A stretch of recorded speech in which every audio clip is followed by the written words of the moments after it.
Hey, welcome to the Health Accelerator for Autoimmune and Epstein-Barr virus. I'm Dr. James Null. I appreciate you joining me. So, this is going to be fun. I'm going to go quick. You are going to hear things that you have never heard before about these health conditions. And this is a big one because, believe it or not, most mystery chronic health issues today stem from Epstein-Barr virus. And that's right. Yes, I'm calling autoimmune diseases mystery diseases because they are mystery to traditional and alternative medicine. That's why it's called the autoimmune theory, because they don't know for sure. It's literally just their best guess. So, autoimmune, when it's presented to you as a fact, that's a flat out lie. And it's a very costly lie. You'll lose years of your life believing there's nothing you can do to reverse it. You'll waste tens of thousands, if not hundreds of thousands of dollars on testing and treatment. It is a very lazy attempt at an answer to very serious health conditions. Basically, doctors, they took a look at some labs and they said, oh, there's some inflammation and we don't know where it's coming from. So your immune system must be attacking you. It's not a good answer. And you have to remember that as much as they want you to believe that science is the same as math or physics, it's not. And what I mean by this is if I say 2 plus 2 equals 4, that's definitive across the board. I can show it to you, I can explain it, I can prove it. Or if I wanted to explain gravity, I can simply drop something off the roof of a building. And if there are 1 million people watching, all of them are going to agree that yes, that did in fact fall to the ground, and they would all see it happen. That is not how it works with science and human health, unfortunately. It's a lot of people making their best guess. That's why official recommendations change constantly. They used to prescribe mercury tonics because they thought that would cure everything. Then they encourage smoking, and drugs get pulled from the market all the time. I mean, if we really had any good understanding of human health, the rates of chronic illness would not be skyrocketing like they are now. Just about everyone is sick with at least one chronic health issue these days. But that's okay. Don't worry, because after watching this video, you're going to understand a lot more about what's really behind chronic health issues and how to address them at the root cause. And I know everyone is sick of hearing that term root cause because it's been so abused. But I promise you, you're about to get the best, most in-depth explanation of a root cause that you've come across. All right, let's get down to business here. So the reality is, if you're someone who's a patient of one of these doctors that believes this autoimmune theory, you're going to be stuck on a lifetime of medications that really just make the root cause worse. Or if you're going the alternative route, you're in a slightly better position, but you're still just trying more natural things to treat the symptoms, right? So what you really want is to go after the root cause of autoimmune disease, which is, in the vast majority of cases, the Epstein-Barr virus. There are some labels of autoimmune that come from other pathogens, like celiac disease is from a nasty strain of strep bacteria, or colitis, which is from non-rashing shingles. But the really nice thing is these principles, they will work across the board, all autoimmune conditions. And when you do this, you can have your body back. You can have your life back. It really does happen. So if you were given any autoimmune label like Hashimoto's, Graves, MS, lupus, CFS, fibromyalgia, rheumatoid arthritis, or Crohn's, or even just mystery health issues that doctors don't have a label for, or even most types of cancer, then this training is going to be super valuable to you. So who in the world am I and why should you even care? Again, my name is Dr. James Null. I'm a chiropractor and I've been in practice for almost 15 years, and I've been using and teaching the principles I'm about to show you since 2016, so almost a decade. So I talk the talk and I walk the walk. And you have to understand that I have all the advanced training in functional medicine. I put myself through it, and I used to put my patients through it before I learned this. Now, I don't waste my clients' time and money on these guessing game tests that keep you running around in circles. It's crazy. Oh, your treatment for mold isn't working. Let's test you for this gene mutation. It's just never ending. You've probably been there yourself. You'll feel like you're always on the edge of getting that answer that you're looking for that will solve your problem, and it just never comes, right? So, if you're looking for more labs or more testing, then this is not the right place for you. What I show my clients is you have to get laser focused on Epstein-Barr virus. And this is what brought me into this type of work that I do now. I was struggling with my own health issues. Gut issues were the most problematic, but I also had anxiety, shortness of breath, fatigue, brain fog, and I was taking every functional medicine course I could. And one day, I'll never forget this. They started talking about low grade viral infections. And for some reason, that really caught my attention. So I went looking for more info, and that's how I found these principles. And as a side note, interestingly, I would ask the docs who were teaching these functional medicine courses about viral infections or how anyone discovered them or how they figured out they were linked to these issues in the first place. And there were zero answers beyond, oh, this might be a trigger. That was it. But now I know I've learned over the years that this information, these principles that we're about to go through, have trickled down because they're so effective. And lots of other doctors have started to use it, but they just don't credit where it came from. So, another interesting thing is my dad was a lawyer. So I grew up thinking it was okay to pester everyone for more information. So at these functional medicine seminars, I would always ask, well, who figured this out? Or where did that information come from? And before functional medicine, when I would go see a medical doctor, I would always ask because I thought they should have the answers, right? I would say, how did I end up with these symptoms? And let me tell you, it is shocking how quickly you reach dead ends with these highly paid and highly regarded professionals. They just shrug their shoulders and they don't have anything close to a satisfying answer in either the traditional or the functional medicine health fields. I'm not going to do that. I'll show you the exact book that started my journey of learning more about Epstein-Barr virus. So, let's start with everyone's first question when it comes to Epstein-Barr is, how do I know if I have it? Well, it's safe to assume that you do because just about every living adult nowadays has at least one strain of Epstein-Barr. On the off chance you didn't have it, you could still have a strain of shingles or HHV or strep that's causing your autoimmune symptoms. Now, everyone's next question is, how do you test for it? Because people just want to see something in black and white to know it's there because that's how we've all been trained, right? You have to see it to believe it, that science and labs have all the answers. But remember, they don't have the answers when it comes to chronic health issues. They do a lot of cool things with technology and transplants and life-saving emergency medicine. But for chronic health, it's not great. So there are tests out there for Epstein-Barr virus, but they are very old and outdated. You can see if it's active in your blood currently, or if you have antibodies that show a prior exposure to it.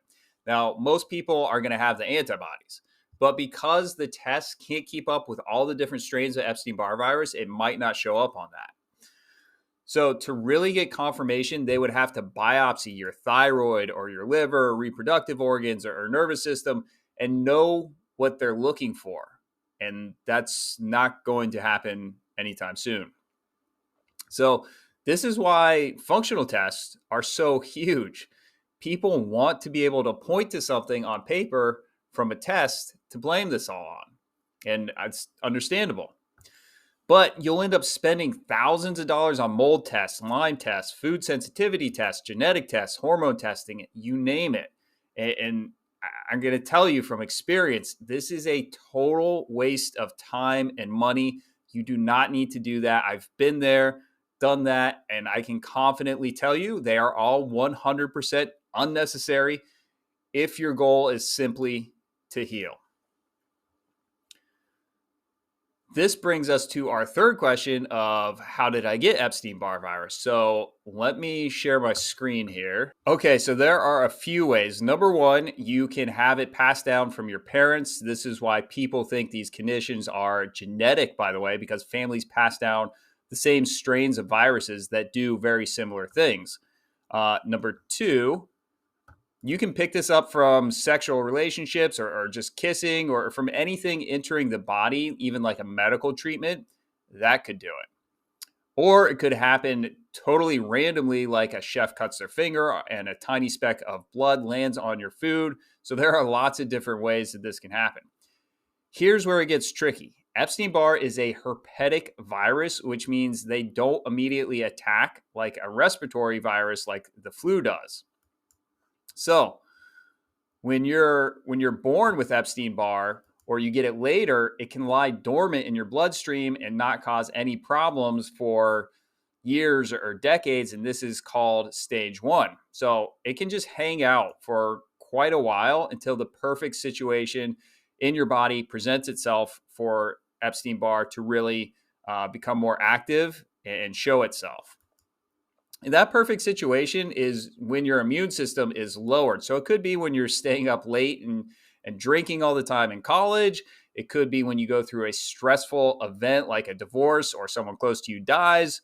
Or it could be from a physical trauma like a car accident, or it could even be from childbirth, because during all those times, your immune system takes a hit, it gets knocked back. And that's just the opening that Epstein-Barr needs to become more active and start causing problems. So once it's there, that's called stage 2. And in stage 2, this is what will get you labeled with like mononucleosis or kissing disease. And this is where you might just feel wiped out for quite a while, or it could be more like a mild scratchy throat and just feeling off in general. It's still in the bloodstream at this point, but as your immune system starts attacking it, it will go nest or hide out in organs, like the liver or the spleen, because those two are like filters, or it could even go to your reproductive organs. It likes to hang out in places like the liver and spleen because they're filters, which means they have a lot of junk and toxins that can fuel Epstein-Barr, that Epstein-Barr can feed off of. And that's a super important part that we'll get to more of that in a second. And in some people, it will also go into the reproductive organs and cause inflammation there. So even though it's nesting now, it's not in the bloodstream, it can still cause problems. Like if you have eczema or psoriasis, that's from a certain strain of Epstein-Barr feeding on certain heavy metals in your liver. And as the virus feeds, it also gives off a waste product, in this case called a dermatoxin, that causes symptoms in your skin. And if it's more active in your reproductive organs, it can cause fibroids, PCOS, or pregnancy complications. Or in guys, it can go into the prostate, and over a longer stretch of time, it can actually turn into prostate cancer.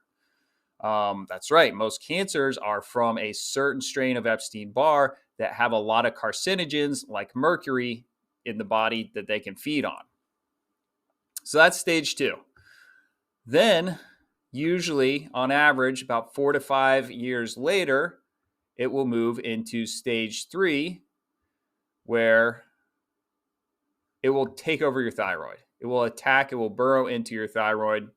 And here's where it gets really interesting. Now, Epstein-Barr and other herpetic viruses, they don't want to kill you necessarily, because it's more beneficial that you are alive so you can keep hosting it. And believe it or not, it wants to have some control of your body, and your thyroid is like your second brain because of all the signaling and messaging it does throughout your body. Here's something very fascinating I bet you did not know. So did you know that pathogens can release chemical signals that can make you crave certain foods that they want, that the pathogen wants, that the virus wants? How wild is that? And what better place to do that from than your thyroid gland, which controls your endocrine system? So those cravings aren't from you being a bad person. They can be coming from this virus. Mind-blowing, isn't it? So sorry to all the gut super fans out there, but your thyroid is the closest thing that we have to a second brain in our bodies. All right, so that's stage 3, the thyroid takeover. And this is when, of course, you'll get labeled with hypothyroidism or Hashimoto's or even Graves' disease. It all depends on the strain or strains that you have, because some people get labeled with hypo and hyper. And if they have more than one strain, you can have both. You can have the strain that causes hypo, and you can have the strain that causes hyper, and the symptoms can just switch back and forth. Stage 3 is also when lupus can start. All right, and then moving on to stage 4. This can happen sometimes very quickly from stage 3 to stage 4. This is where Epstein-Barr virus moves to your nervous system. This is when you can get more intense fatigue, brain fog, nerve pain, eye floaters, tinnitus, restless legs, migraines, joint pain, nerve pain, insomnia, and more of those not very fun symptoms that plague so many people today. And this is also where you'll get labeled with multiple sclerosis, chronic fatigue syndrome, or ME, vertigo, tinnitus, fibromyalgia, or Lyme. That's right. Lyme disease is actually a viral infection because there's no bacteria that can cause Lyme's neurological symptoms. It's coming from a virus, usually Epstein-Barr. So I saw stage 4 all the time in my chiropractic practice because when it's in stage 4, Epstein-Barr preys on injuries. So if you tweak your knee, let's say, and it's an injury that in your teens you would have been good to go in like a day or two, could have just walked it off basically. Epstein-Barr will go to that area with the even slightly injured nerves and latch on there, causing more inflammation that's not going to show up on an X-ray or an MRI. And it can just cause pain for months or even years. That's a mystery.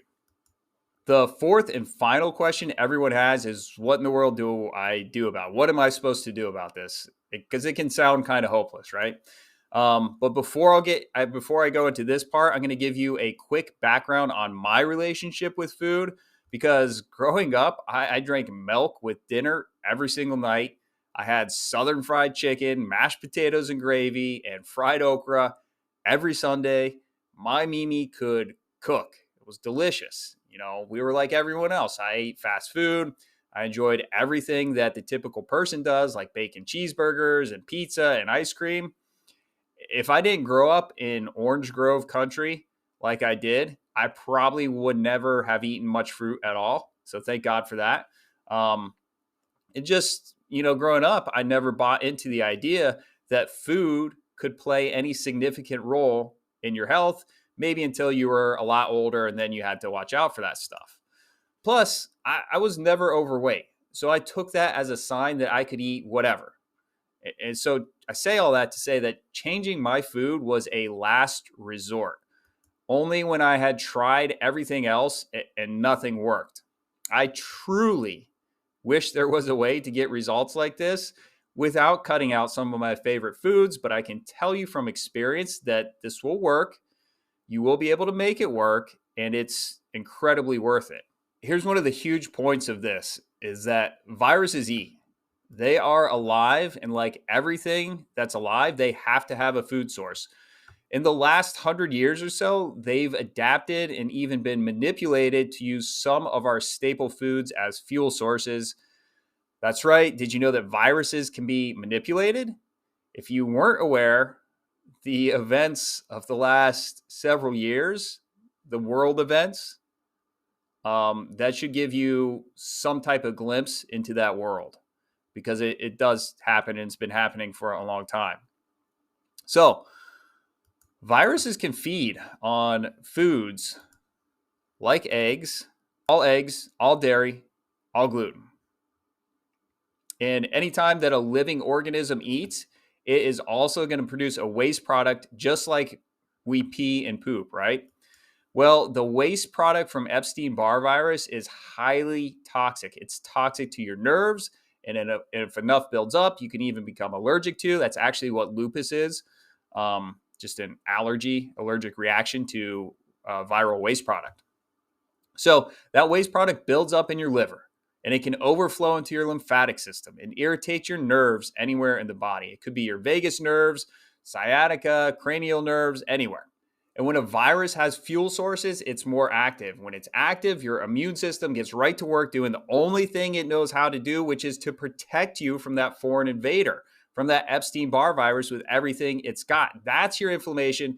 That's your quote unquote autoimmune disease.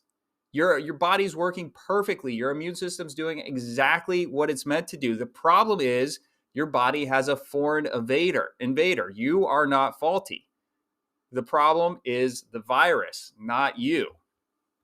So this idea that your immune system just attacks you for no reason is totally insane. Those antibodies are antibodies to one of the many strains of herpetic viruses like Epstein-Barr. That's where inflammation comes from. There's only two sources, either a physical injury like a trauma or like a car accident or sports injury, or a foreign invader. This has been known for a long time. So do you see how what you believe to be true is going to be, that's going to determine your outcomes here? If you fall for the lie that your body is attacking you, the best you can ever hope for is to try to treat symptoms.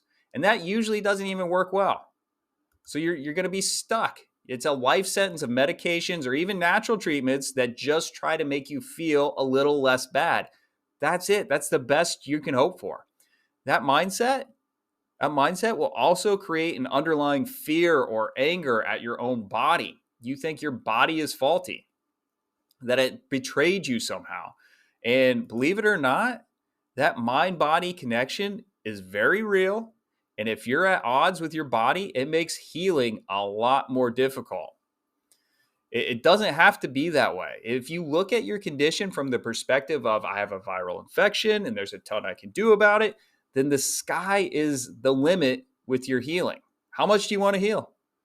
Well, you're probably going to get there because you are in total control of this situation. Doesn't that make you feel good? Isn't that like freeing? You can like breathe a little easier now. That's how it works. I can tell you what will never heal your autoimmune disease though. The trendy high-fat keto diets or the general more protein, less carbs diets, they're not going to do it. They have no meaningful antiviral effect. They're just more guessing games. And yes, if you go from a typical diet to one of these, you will feel better. But don't confuse that with addressing the root cause, right? The answer is also not going to be removing lectins or nightshades because that theory is totally bogus. I'm not sure how that one even caught on other than very strong marketing. It's ridiculous. So if you have a reaction from a potato, fruit, or vegetable, it's because it's killing off the virus, not because it's bad for you. Those foods are great for the human body. And the answer is definitely not more fancy sounding functional tests like mycotoxin testing, Lyme tests, or genetic tests, which again, they're all 100% useless and unnecessary. In fact, they usually just confuse you more and waste more of your precious time and money. The answer is not just taking supplements, even good quality supplements, without making the right food changes. That's not going to be enough to turn your health around. It's like trying to put out a house fire with a bucket of water. To get to where you want to be, you have to get the food part right, because it's not going to matter how many supplements you take or how much meditation or exercise or mindfulness you practice, because there is a physical process happening with the virus and the fuel that has to be cut off. You have to starve Epstein-Barr. You have to take away its food sources like eggs, dairy, and gluten. It wasn't always like this, by the way. What we now call Epstein-Barr virus used to be harmless or even slightly beneficial. But again, certain industries have played around with viruses, and you know, the past is in the past. None of us are going to change that. But what you can do is arm yourself with these tools and principles that will eventually let you win the war for your body. Another note, there's a whole other food source for pathogens like Epstein-Barr, and that is toxic heavy metals like mercury, aluminum, copper, and lead, that's a whole other discussion. But the Cliffs Notes are that We all have these heavy metals in our bodies. We're born with them and we're exposed to them on a daily basis. So you have to know how to safely and effectively pull those out. It's actually pretty simple. So that's phase one. You have to starve this virus. You have to take away its fuel. Phase two is you have to flood your body with foods that have antiviral compounds. And the biggest food group of that is going to be fruits, all fruits. So all fruits are wonderful at helping to reverse Epstein-Barr virus and autoimmune disease because they're packed with antioxidants and antiviral phytochemicals that weaken all pathogens. And viruses cannot become resistant to them or mutate from them. So all potatoes, all vegetables, all herbs, they also have antiviral properties. You want to load those up in your diet. The only way out is to take away the fuel sources and flood your body with foods that weaken Epstein-Barr virus. That's the framework. That's the big picture. I remember before I learned this information, I would go gluten-free or dairy-free or sometimes both. And like I'm sure you have done that as well at some point. And I think we all have the same experience, right? We think we're better when we cut those out. But since we're not doing enough of the right things, then we never feel like we're making enough progress. So we say, I must not be gluten or must not be dairy. And then you just give up on it, right? And here's a great book. This is the first book in the Medical Medium book series where I first came across any type of useful information on Epstein-Barr. Go check it out. It's a fantastic read. All right, so did you learn some cool things? Some things you never heard before? Let me tell you, that's just the tip of the iceberg. There is so much more detail that we get into with Epstein-Barr and autoimmune, but you have to start here. Because if someone just hands you the X's and O's of like, eat this, don't eat that, and you don't have this understanding up here, how long do you think you're going to stick with it? Not long. Even if you're feeling better, you'll get sucked back into the high protein, high fat world or ice plunges or whatever it is. You'll get sucked in some other direction that is actually going to hurt you. Okay? So hopefully you feel a lot more hopeful about reversing your condition after this because there's so much you can do. There's a ton. Now, I will say for some conditions, I do tell people, hey, if you have the time and energy, maybe go read up, go study up, and you can figure this out on your own. But when you have Epstein-Barr advanced to the point of autoimmune, don't try to go it alone. Because on paper, the protocols are pretty simple, right? Eat this, don't eat that. But taking that to the real world gets a lot more difficult, and people usually give up. That's what I typically see. They either get scared or they're not confident. And I hate to see that when if they just had some guidance and some type of support, they could start to make the progress that would keep them on track. Now, I'm not saying you can't do this on your own, just that from what I see, a lot of people either don't stick with it because there's so much information to sift through. There's a ton of information to sift through, and then to break it down and process it, or it just takes you way longer than it needed to. Whereas if you had that guidance, you would just fast track your healing. So down below, I put together a much more detailed blueprint of how you can reverse your autoimmune condition so you can at least have some level of support. It's protocols that I use with my clients every single day. I highly recommend you buying that. It is a great deal. So that's it for today. Get the blueprint, get the shortcuts, and thank you.